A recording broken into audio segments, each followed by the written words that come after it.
A presidenta diz que tudo está correto, o povo passando fome, gente morrendo direto, o país sem segurança, corrupto se achando certo.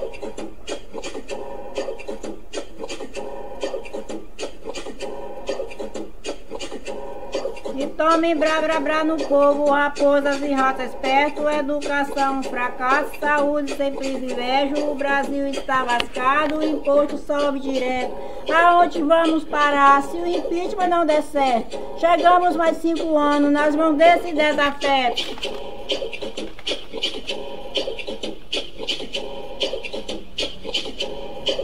Jesus Cristo nos ajude a acabar com essa gangue que empeçaram o Brasil para sugar nosso sangue. Zika, dengue, chikungunya nem sempre é quem nos mata. Essa corda de corrupto há muito tempo assalta, deixando o país quebrado e o povo todo maltrata.